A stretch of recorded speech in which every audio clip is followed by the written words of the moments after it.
Allatölur horn eru undirstöð hugtök.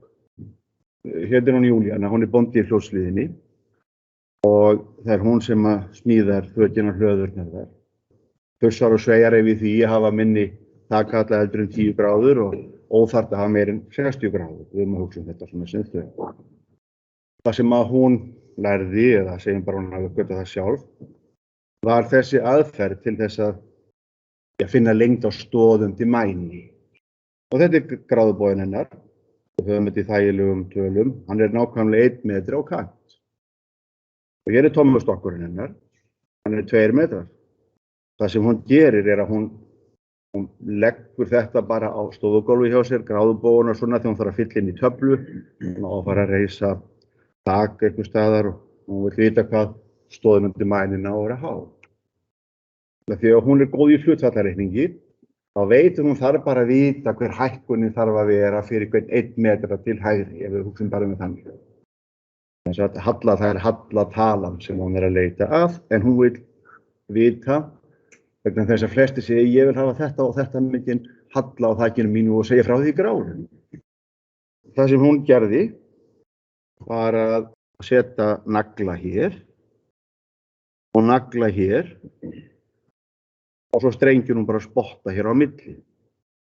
Þess að hún setti í rauninu veru nagla hér á gráðubogan og framlengir síðan spottan þannig að hann dragi alla leið í tommustokki. Hún segir tommustokkur þótt þessi margt í sentimetrum.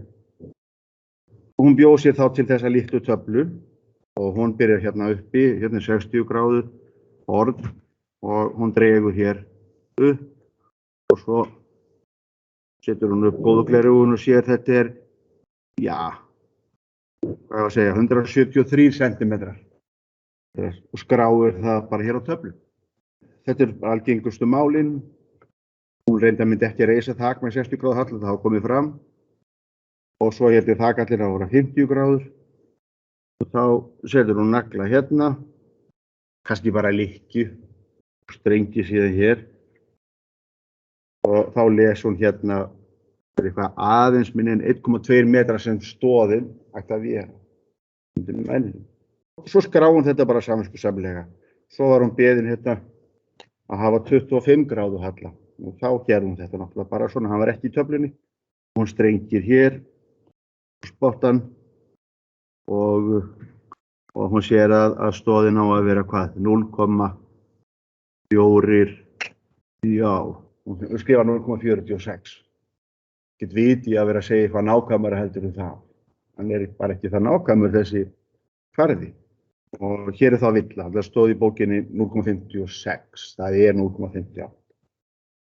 Þess að tangens af 30 gráðum. Tangens annað orð yfir hallatölu. Við höfum mestan áhuga á hlutfallsstærðum. Svo hann Jói, doktorssonur hennar, hann sagði henni þetta hétu tangensar í stærðfræði. Hann búinn að læra aðeins meira þetta en hún. Svo hafði við stundum verið að þetta fingur út í það sveitungar hennar að þetta sé nú ekki mjög nákvæm tafla en hún hafði verið í Noregi líka og þetta var alveg nógu nákvæmt, fannst henni, upp á sentimetra. Og svo á hún svona þetta á rispbræði hjá sér. Þetta ekki endilega sama þakið, en þetta afstöðunin sem lýsir því hvernig hún hugsaði þetta. Og hérna höfum við þak og hérna ekki sami halli, við skulum bara segja vestan og austan við stoðin. Hér á að vera 30 gráður og hér á að vera 40 gráður. Og svo kannski eitthvað gefið. Og hérna nú bara að skrifa hjá mér og við getum prófað það saman. Ef það nú gefið að hér rennan, rennur vatni niður. Ef að þessi mæling hér úr vestri, og þannig hér að stoðinni 2 metrar. Ef að það nú gefið. Og þetta hlutföllin, þetta á að vera 30 gráður og þetta á að vera 40 gráður halli. Hvað þetta þá mikið? Þetta þarf náttúrulega að saga til. Hún náttúrulega getur reiknað þetta hérna út ef x-ið gefið. Og nú vantar hann að vita hvað hún á að saga hér, y. En þetta það sama, þannig hún leysir bara y úr þessari jöfnu. við horfum þarna í jöfnuna sem er skrifuð á mænin, þá sjáum við að við þurfum að deila í gegn þessa jöfnum með 0,84. Þá er fundið hvað þetta í er. Þá fáum við að í-ið er 0,58 og x-ið var 2 og við sleppum hér eðlisfræðilegu meiningum og deilt með 0,84. Það ná í MATLAB. En það er fínt að losa sig alveg við vasareiknin og nota MATLAB á hverjum degi. Hreinlega bara til þess að æfa sig sem mest í því. Og ég á MATLAB hér á svona bretti og þá geta að hafa þetta allt saman svona fyrir augunum líka. Þetta er bara risblað, það sem ég krota bara hjá mér. Hérna er ég með 2021, það var haust. Það er meira riss og vika 1 og er rissið mitt bara þar og þarna er þessi skrá. Bara kalla hana horn. Þetta er svona ódýrútgáfa á MATLAB. Skrifa þetta inn, ég ætla að hafa upsilon á að vera 0,58, 0,58 sinnum 2 og svo deiling deilt með 0,84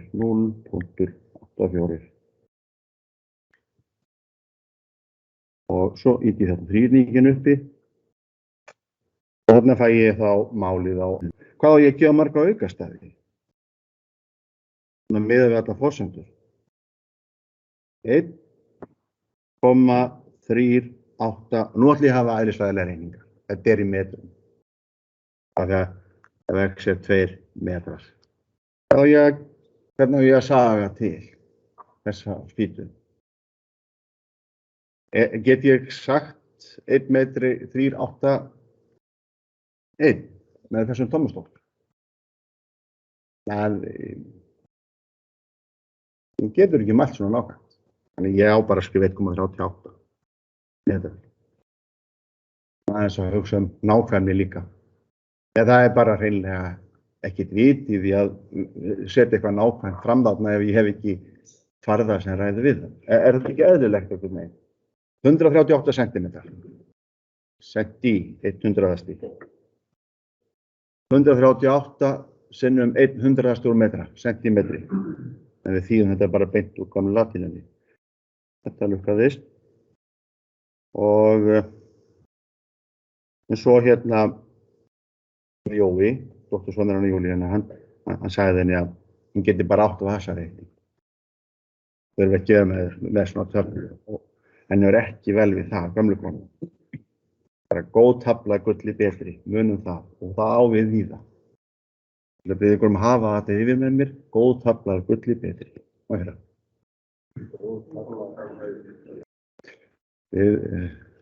Það er gott að sjá töflur, setja þær upp og það er algjör óþarfi að hafa ekki tilfinningu fyrir hæðinni á stofunni. Og þetta er alvörunni brandari sem hann sendi ömmu sinni og ætlar að reisa hérna þak sem er 89 gráður og frá rennu út af mæni, lárétt mæling, það er nú 1 metri, þá er stoðin 57 metra há. Þetta fannst ömmu voða sniðugt. Þannig hún myndi aldrei reisa svona þak. Og ef ég spyr ykkur nú bara að gamni til þess að fá tilfinningu fyrir þessu og nú er alltaf hæðin fyrirgefið, lárétta mælingin frá þakrennu að stoð 1 metri. Við viljum staðla hlutina. Ef þakið á að vera 45 gráður, hvað á stoðin að vera há? Nú skulum við aðeins bara fá tilfinningu fyrir nákvæmlega þessu. Þetta er kannski seinna lífi eða seinna í þessu lífi lenti í þessu hlutskiptunar Júlíönu, þannig að við skulum aðeins vera viðbúin. Nú skulum þið hugsa 70 gráðu hótt, ekki kíkja. Sjá þetta bara fyrir ykkur. Þetta meirinn 2 metrar. Þetta minni 3 metrar, hvað getur því? 2,7. Nú skulum við sjá hvernig tangan sem breytist. Það er hæðin á stoðinu. 80 gráða fall. Ekki kíkja. Alltaf loka augunum. Skrifa á augnlokin innan verði í huganum. 80. Nú giska þú. Nú opnaðu. Meiri tímir það. Og ef við kíkja. 80 gráður. 5,6. En það núna sem það fyrir að togna aldeilis á. Það allt í lagi, það stendur á 11,4 metrar. En svo þegar við förum í 89, þá er komið í 57. Eða kæmi nú einhver og segði, jæja, Júlíana mín, við viljum fá 89,9 gráðu halla, þá var stóðin að vera á. Bara til því, 89,9. Meira 100? Meira 500? Já. Já, það er þetta. Af hverju það er það getur það getur skýring á okkur veit. Ég hef bara þessa sko í raun og veru. Ég setti nú hérna 89 gráður, byrjum á því. Og svo ætla ég að draga hérna, sjáu þið, ég ætla að reyna að hitta tommustokkin. Tommustokkurinn er löngu hættur að duga, sjáu þið. Ég þyrfti all svakalega háan tommustokk. 89,9 gráður. Ég þyrfti tommustokk sem að drægi 570 metra. Þetta er ekki voða erfitt sem upp á 80 gráðum, en eftir það, þá er þetta orðið ansi langur spotti sem ég þarf að draga. Já, við þurftum að framlengja tommustokkin hérna út í skó og já, eða fyrir að himnafæðka, annarkvort. Svo auðvitað viljum við góða græju til þess að reikna. MATLAB. Þetta er bara risplað hjá mér. Sjá bara, ég ætla að stroka þetta bara út. Langar aðeins að sjá hvernig ég get búið til töfluna þarna. En ég ætla að búa mig til vígur þegar við eða runu af tölum sem heitir bara x. Og það er bara gráður. Og ég ætla að búa til það sem er kallað jafnbil að runa. Það er jafnbil á milli talnanna runin, það er 5, 10, 15, 20, 25 og svo þannig. Og MATLAB er með mjög þægilega leið til þess að gera þetta. Ég má bara segja, ég ætla að byrja í 5, svo ætla ég að hafa 5 á milli. Og hvað ætla ég að fara hátt? 85 bara. 85. Og að kíkja aðeins hvað hann gerir ef ég íti hérna á þrýtningin, þannig að bláa. Og hann segir 5, 10, 15, 20, 25. Ég vil hafa þetta eins og hjá henni. Og þá er til svo kallað birtingavirki, skrifa þetta sem dag. Þannig að þetta er x-ið og ég ætla að keyra aftur. Hvis þú vill þetta ekki, þá ætla ég bara að endurskilgreina x-ið. Ég ætla að segja allt í lagi x er skrifað út í línu, en ég vil það verði skrifað út sem dálkur. Bara þannig vil ég sjá töflur. Og svo vil ég fá hægri dálk. Þá vil ég fá sem betur fer tilfall, innbyggðfall. Og nú vil ég fá tangens, hallatölu sem ræðist af gráðutalinu. Þá var ég að nota skipun sem heitir tan með d fyrir aftan í MATLAB. Það verður þetta d. Ef ég að kalla það bara eitthvað annað, epsilon þá, er og t-a-n degrís og svo segi ég ætla að setja alla töfluna inn. Hún er dálkur. Það er x-ið. Og ég ætla aðeins að kíkja á þetta áður en ég raða þessu svona fallega inn. Þarna eru tölurnar sem eru í hægri dálki með 4 aukastöðum. Já, við þurfum ekkert einskóla okkur við tommustokkin lengur. Og þetta eru hallatölur. Þannig að þetta er sko, þetta er hæð á móti lengd. Og ef þetta væri í raun og veru ykkur eðlisfræðilega stærri þá styttast þær út því við höfum hæð á móti lengd. Þetta verður gefið metrum, þá styttast metrarnir út. Ég ætla að ræða þessu upp í töflu. Ég ætla ekki að prenta þetta út aftur. Ég ætla að dempa hér útpröntun. Ég þarf ekki að sjá þetta. Hins vegar ætla ég að prenta þetta út og ekki bara segja tafla. Góð tafla er gulli betri. Það er hún. Og nú ætla ég að ræða þessu upp í 2 dálka. Og bý ég til réttindan ramma á tölum. Þá má ég setja að þetta eru dálkar, upsilonið í hverri dálk og prenta það nú út. Þetta fékk hún í mæliskjöf. Hún fékk eina tölu enn.